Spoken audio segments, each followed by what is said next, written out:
Hi, I'm Eric Minnick with Urban Code, and today I'd like to talk to you a little bit about someone who wanted to use AnthillPro to model a complex workflow. So what they did is they drew me a picture to start with. So I saw something like this and they explained it to me.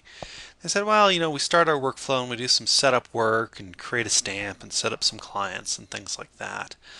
Then we go take one block of our project and we create some artifacts, we create a QA package for it and a labeled package in parallel afterwards. And while we're doing all this work, we're over here doing a bunch of builds, and these builds have variants for different platforms. So I've got, build type 1 on Linux and build type 1 on Solaris and build type 2 and 3 on Linux and only build type 3 on AIX. Something like that. They do some archive work, and then at the end there's a big cleanup process that needs to get run.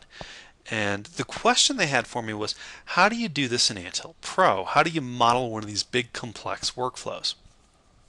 And that's what I want to show you today. So if I go into AnthillPro, I'm going to go ahead and create a new project from scratch.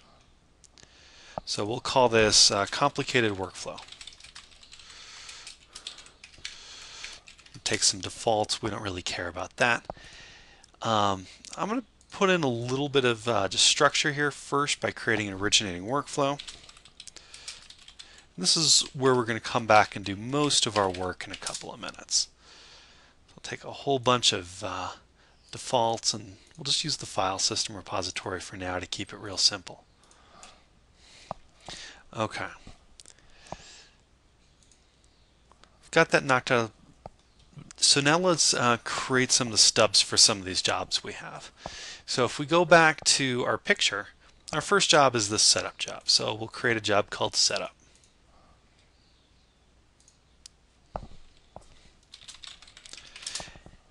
And I'm going to stop at this point. Normally I'd go ahead and create a bunch of steps that list off what the setup process is. But I want to start at the high level and just create stubs for all of our jobs first. So we have a setup job, and we'll just fast forward through the creation of some more jobs. Alright, so now I have every job set up except for all these build jobs. In the situation we were working in, all these build jobs were pretty much the same. There were just some variants based on platform and build type. And so what we're going to do in Antill is just create one job that could take different command line parameters based on the build type. This is something we hit quite commonly. We'll just call that the build job. So now we have all of our jobs and we want to lay them out into that sort of workflow process we looked at earlier. So I'm going to come into my workflows definition and just start adding these jobs in the right order. So up at the top we had our setup. So we'll run that always. And we might have agent filters on these, but we'll take some real nice defaults as we go through here. So after setup, we've got the create artifacts and all of our build ones. So let's do our create artifacts first. So we'll insert a job after this, do our create artifacts, we'll say run this if the parent was successful, and we'll do all this just nice and boring. Now in our picture, in parallel with the create artifacts, we have our build. So let's add that in there. See if I can click on parallel.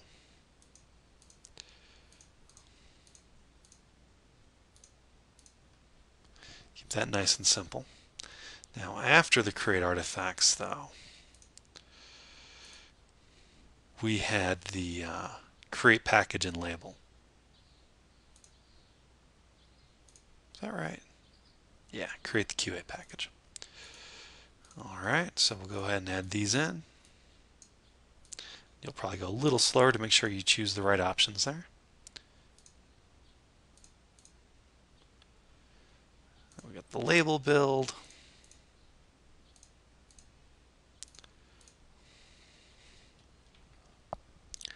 We're getting pretty close, and then after this we've got our archive.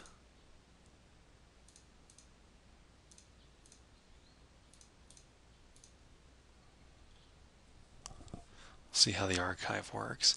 And then at the bottom we got our cleanup, and because all of these will put it in special places, we'll build it off the top and added in our cleanup. Okay, so we're getting pretty close. So this picture here that says we start with the setup and then we branch out this way and run this looks pretty similar to what we drew here. So we're getting pretty close. The big thing that we're missing is that we're supposed to have lots and lots of build jobs that take different parameters rather than just the one. So let's make lots and lots of build jobs that take different parameters. To do that, we click on the build job. We say we want to iterate it. Let's say there were 10 combinations that we're going to do. And each combination will find its own, so this is all fine. And we can say these can run in parallel with no limit on how many are run in parallel. So now we've got 10 build jobs, so we've got the lots and lots, but we don't have the different parameters. And that's easy enough to add too. Now that we're iterating, we can add in properties. So we can say that this is the Linux type 1, to match Linux 1. And we'll say something like platform equals Linux and build type equals 1. However you're going to use these properties to feed in your command line settings or agent selection or things like that. And then we just kind of walk through all the combinations.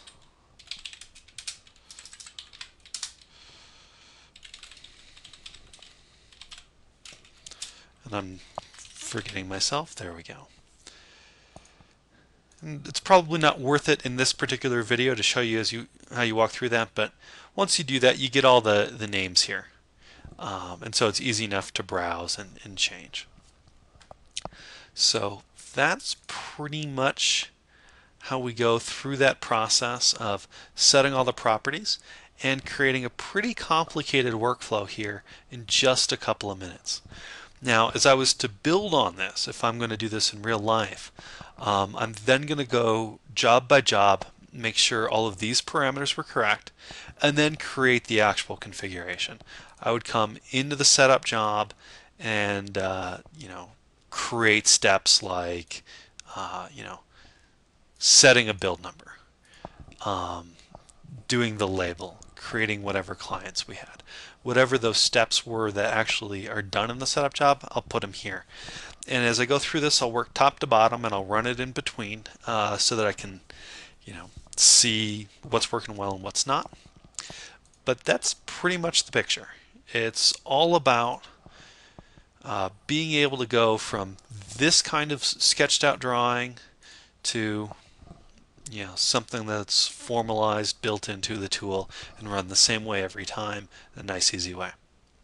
I hope that was helpful for people who are looking to automate complex workflows with AnthillPro. Thank you for your time.